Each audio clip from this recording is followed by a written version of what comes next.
Voice of law viewers அனைவருக்கும் வணக்கம். நியோமேக்ஸ் வழக்கின் அப்டேட்டுகளை நம்ம சேனலில் தொடர்ந்து பார்த்துட்ருக்கோம். அந்த வகையில் இன்று சென்னை உயர்நீதிமன்றத்தில் நீதியரசர் பரத சக்கரவர்த்தி அவர்கள் முன்பு அந்த நியோமேக்ஸ் வழக்கானது இன்று மதியம் 2:15 மணிக்கு விசாரணைக்கு எடுக்கப்பட்டது. அதை எடுத்தோடனே ஏற்கனவே கடந்த வாய்தாவில் பார்த்துருந்தோம். கடந்த விசாரணையின் போது அதில் இடி என்ஃபோர்ஸ்மெண்ட் டைரக்டரேட் அமலாக்கத்துறை அவங்க இந்த சொத்துக்களை, அதாவது பொருளாதார குற்றப்பிரிவும் சொத்துக்களை ஜப்தி செய்து வச்சுருக்குது. அதே சொத்துக்களை இடியும் ஜப்தி செஞ்சு வச்சுருக்காங்க, அட்டாச்மெண்ட் பண்ணியிருக்குது.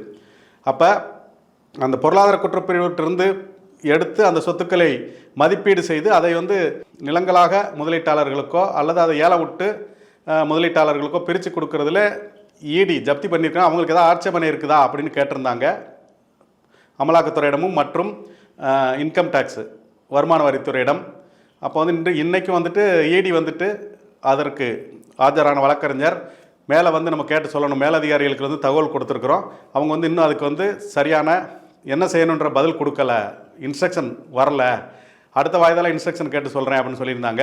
அப்போ நீதியரசர் கொஞ்சம் கோவப்பட்டு, நம்ம இந்த லீவுக்குள்ளே ஏதாவது வேலை செய்யணுன்றதுக்காக தான் இதை கேட்டிருந்தோம், இந்த லீவ் ஒரு மாதம் வீணாக போயிடும், மே ஃபுல் ஹைகோர்ட் லீவு, கோடை கால விடுமுறை நீதிமன்றத்துக்கு, அதனால் அதுக்காக தான் இந்த டேட்டில் கேட்டிருந்தோன்னு சொன்னார். பட் அவங்க இனிமேல் தான் கேட்டு சொல்லணும்னு சொல்லும்போது அப்போ அதுக்கு பிரித்து கொடுக்குறதுக்கு ஆட்சேபனை இருக்கா இல்லையான்றதை பின்னாடி பார்ப்போம். இன்றைய தேதியில் அதை நம்ம ஒரு குழு அமைச்சு வேல்யூ, மார்க்கெட் வேல்யூ அதை ஃபிக்ஸ் பண்ணிடலாம், சந்தை மதிப்பை ஃபிக்ஸ் பண்ணுறதுக்கு ஒரு குழு அமைக்கலாம் அப்படின்னு சொன்னார். அதற்கு உத்தரவுகளை பிறப்பிக்கிறேன்னு சொன்னார்.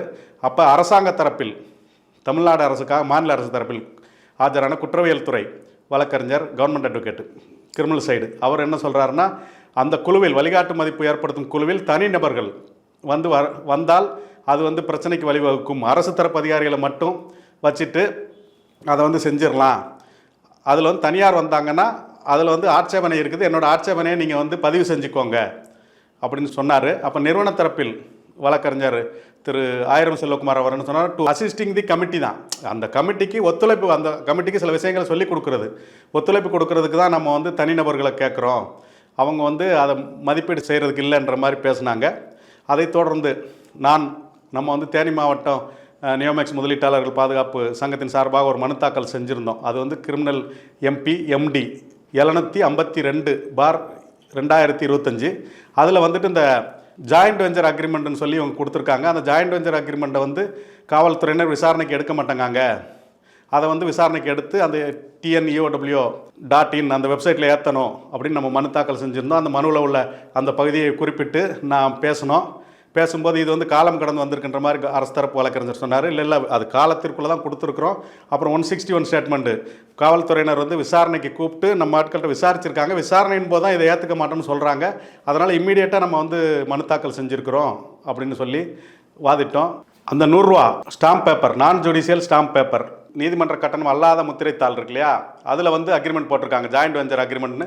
அதில் யாருடைய கையெழுத்து இல்லையே அப்படின்னு சொல்லி நீதியரசர் கேட்டார். அதில் கீழே நியோமேக்ஸ் ப்ராப்பர்ட்டிஸ்ன்னு போட்டு சீல் போட்டு கையெழுத்து போட்டிருக்குது அப்படின்னு நம்ம சொன்னோம். 1,72,00,000 ரூபா ஒருத்தர் கொடுத்தேன்னு சொல்கிறாரு. அது எந்த அடிப்படையில் கொடுத்தாரு, இது ஒரு பதிவு செய்யப்படாத அவன் அடிப்படையில் இவ்வளோ பணம் எப்படி கொடுக்குறீங்க, அது மாதிரிலாம் நீதியரசர் சந்தேகத்தை எழுப்பினார்.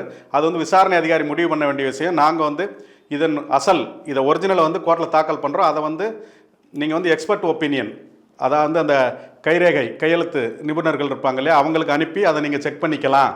இது இப்போ 36 பேருக்கு நான் நீதிமன்றத்தில் தாக்கல் பண்ணியிருக்கிறேன். ஆனால் கிட்டத்தட்ட இந்த 10,000 பேர் புகார்தாரர்கள் ஒரு 4,000 பேருக்கு மேலே இந்த மாதிரி 3,000-4,000 பேர் இந்த மாதிரி பாண்டு தான் வச்சுருக்காங்க அப்படின்னு சொன்னோம்.